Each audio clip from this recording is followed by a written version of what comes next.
Venezuela, madrugada del 14 de diciembre de 1922. El subsuelo escupe piedras, después gases y más tarde petróleo. Mucho petróleo. La realidad en Venezuela ya no volverá a ser la misma. El oro negro comienza a marcar la agenda política del país caribeño, con represión, persecución y muerte.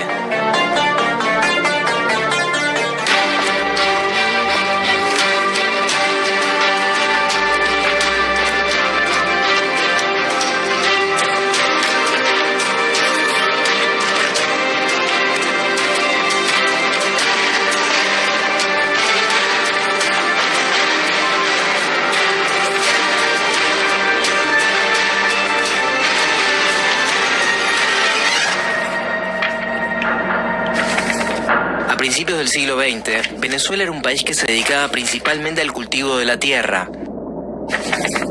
Primero fue el cacao, luego la producción de café. Pero la fiebre del oro negro cambió las reglas del juego. En 1922, los venezolanos conocieron lo mejor y también lo peor de convertirse de un día para el otro en una patria petrolera.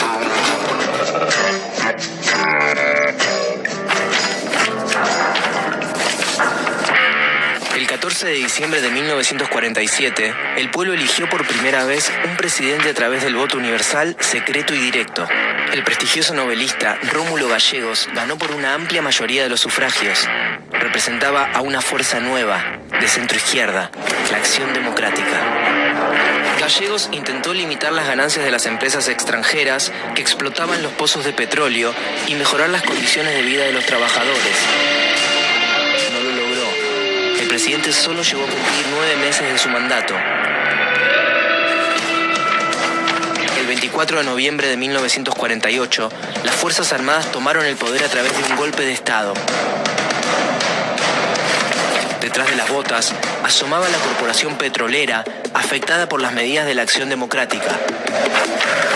Después de derrocar a Gallegos, los militares formaron una junta de gobierno compuesta por 3 generales. Uno de ellos era bajo y usaba anteojos. Sus allegados lo describían como un hombre tímido y poco comunicativo. Era el dictador venezolano Marcos Pérez Jiménez. Nació en Táchira el 25 de abril de 1914. En poco tiempo iba a ocupar la presidencia de su país, a través del fraude electoral. En 1952, la Junta convocó a la población a votar una Asamblea Nacional Constituyente. Querían sancionar una nueva Carta Magna y llamar al mismo tiempo a elecciones presidenciales. La dictadura había declarado ilegal a su mayor rival, la Acción Democrática, y al Partido Comunista. En las urnas, los venezolanos optaron en masa por la Unión Republicana Democrática, la UR. Había que ganarles a los militares, que presentaron su propia fuerza, el Frente Electoral Independiente, FEI. Los números favorecían a la UR. Pero el partido militar se autoproclamó ganador y designó como jefe de gobierno a Pérez Jiménez, que el 2 de diciembre de 1952 asumió el cargo en el Congreso de la Nación, como si fuera un presidente constitucional, elegido por el pueblo.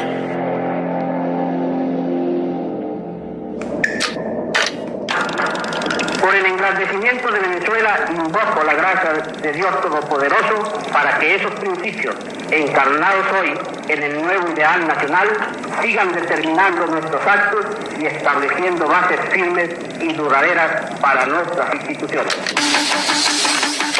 Desde ese momento, la dictadura montó un ambicioso plan de transformación del país. El Estado era rico, contaba con los ingresos que le otorgaba la explotación petrolera en manos extranjeras. El primer paso fue cambiarle la fisonomía a Caracas. Pérez Jiménez soñaba con una capital moderna, con rascacielos y centros comerciales. En todas partes había obreros que estaban trabajando.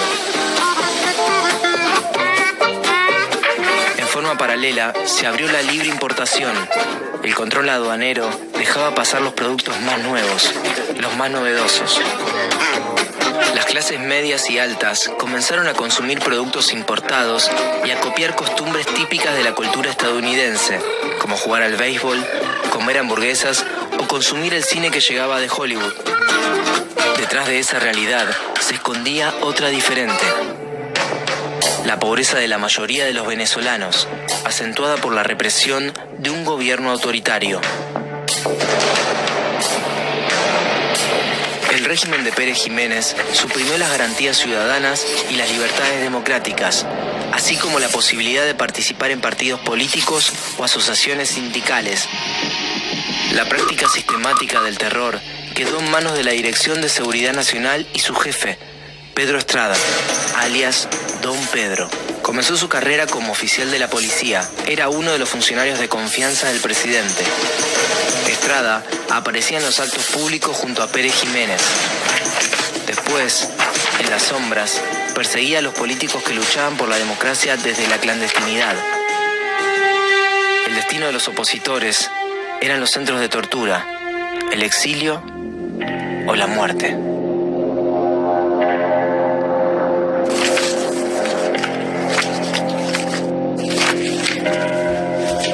El 10 de junio de 1953, el periodista y poeta Antonio Pinto Salinas, secretario general de Acción Democrática, fue detenido por un grupo perteneciente a las fuerzas represivas de la Dirección de Seguridad Nacional cuando intentaba escapar de Venezuela. En plena carretera, a la 1:30 de la madrugada, lo asesinaron al borde de la ruta con una ráfaga de ametralladora. Luego le dieron un tiro de gracia en la cabeza. Uno de sus verdugos se disparó en la pierna para simular un enfrentamiento. La prensa informaba solo aquello que el régimen permitía. Ningún medio publicaba los operativos de la Dirección de Seguridad Nacional. En cambio, mostraban las obras cada vez más grandes que el régimen inauguraba.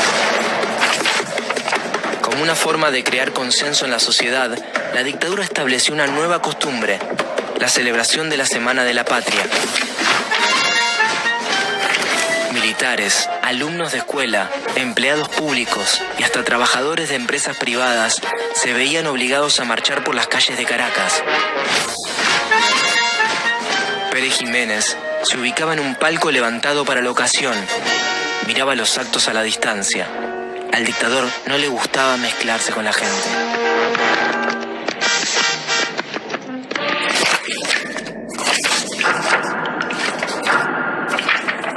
En los años 50, Estados Unidos tenía una meta: evitar la expansión del comunismo en América Latina. Y la dictadura de Pérez Jiménez se presentaba como una pieza estratégica para lograrlo. No estaba sola en la región. Los regímenes autoritarios de Panamá, Haití, Nicaragua, Colombia, Cuba, República Dominicana serían sus aliados naturales. A mediados de 1953, el dictador dominicano Rafael Leónidas Trujillo envió a Costa Rica a 2 sicarios para asesinar a un hombre clave en la política venezolana, Rómulo Betancourt. Fue el fundador de Acción Democrática y ocupó la presidencia de Venezuela entre 1945 y 1948. Criticaba fuertemente al dictador dominicano y desde el exilio peleaba por la vuelta de la democracia en su país. Betancourt se enteró de que tenía los días contados a través de un diplomático amigo. Había que descubrir quiénes eran los asesinos a sueldo que le seguían los pasos. Así, desactivó la maniobra de Trujillo y salvó su vida.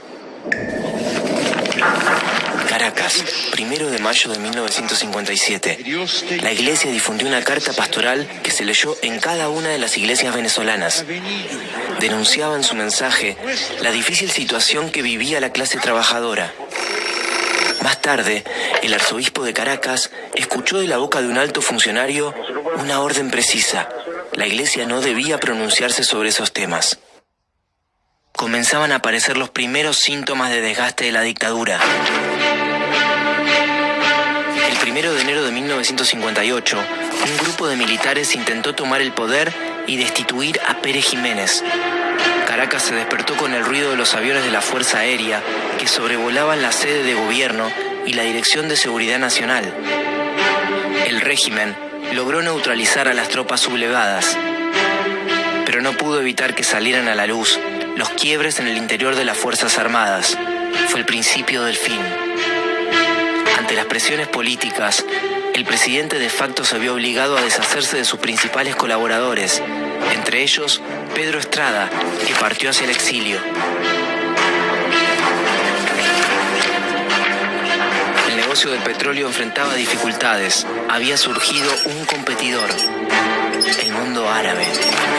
Las protestas crecieron. Las voces de la oposición comenzaron a elevarse. De mano en mano, en silencio, con la complicidad de toda la población, los partidos políticos distribuyeron panfletos que llamaban a una huelga general para el 21 de enero de 1958. Ese día, después de las 12, todo el país quedó paralizado. El 22, Caracas aún permanecía desierta. La medida de protesta continuaba. El 23 de enero de 1958, un movimiento unido de civiles y militares obligó a Pérez Jiménez y a sus ministros más afines a abandonar el país. Ese mismo día llegó a República Dominicana. Comenzaban los días de su destierro. Cuando los venezolanos se enteraron de su partida, salieron a la calle a festejar. Había terminado la dictadura. Los presos políticos fueron liberados. Los exiliados regresaron al país. El 7 de diciembre, los venezolanos eligieron como presidente a Rómulo Betancourt, el político que peleó desde el exilio por la vuelta a la democracia, pero el caudillo ya no era el mismo. Su gobierno respetó los derechos humanos, pero sostuvo la política económica de la dictadura, la misma que empobreció al pueblo de su país. La dictadura militar venezolana utilizó los fondos estatales tanto para modernizar el país como para el enriquecimiento de sus funcionarios. Vulneró los derechos humanos y generó una pobreza estructural que se mantuvo durante décadas. Pérez Jiménez dejó su marca en las grandes construcciones y en los recuerdos imborrables del terrorismo ejercido a través del Estado.